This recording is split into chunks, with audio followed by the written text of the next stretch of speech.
Power, self-reliance, leadership, all traits associated with a success. It was not until Katharine Hepburn came along and stirred the pot that these traits could begin to be associated with females. Hepburn began her acting career in Hollywood during the 1930s.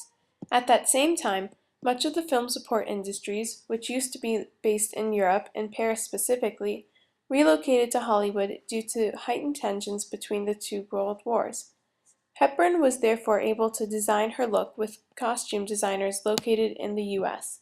She wore slacks, casual pants, both on and off screen. This was revolutionary.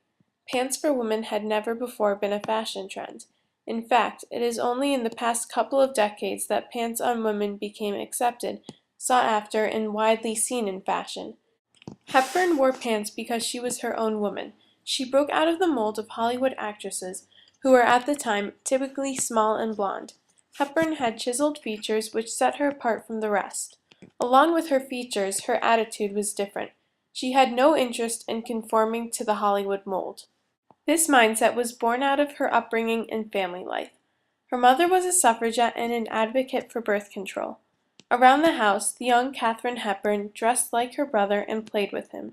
She was free to behave and to be who she wanted. As a film star, her independence scared the population. Everyone saw the movies and TV shows in which she portrayed strong women who did not need a man to become successful and wealthy. For example, in her film Woman of the Year, Hepburn played Tess Harding, a hard-working international affairs correspondent who was well-educated. The male lead was not well-educated and not nearly as sophisticated and worldly as Tess. The differences in background between Tess and Sam, the male lead, challenged people's perceptions of gender roles at the time. The Library of Congress recognized the film for its cultural, historical, and aesthetic significance. However, this did not occur until 1999, further showing that Katharine Hepburn's impact was delayed, but felt in the past few decades.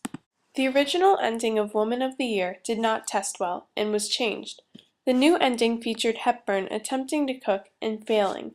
This ending tested better because it made Hepburn, in the end, seem like a failure compared to conformist women whose daily role was in the domestic sphere. Women seeing the movie with their husbands could feel more comfortable in the end because they had more success in the home compared to Hepburn. Roles like Tess Harding were a reflection of Katharine Hepburn's personal life. Critics called her a modern woman and ahead of her times.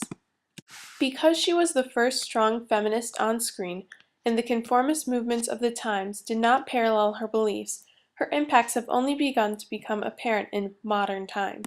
It is because of Hepburn that today, this image can be a female, a powerful, self-reliant leader. Whether that's a leader in a household, a community, a school, a company, or a country. Take today's modern woman. Focus on pursuing their goals, not worrying as much about marriage, maybe even a single mother, dressing for themselves. All traits associated with Katharine Hepburn, a success.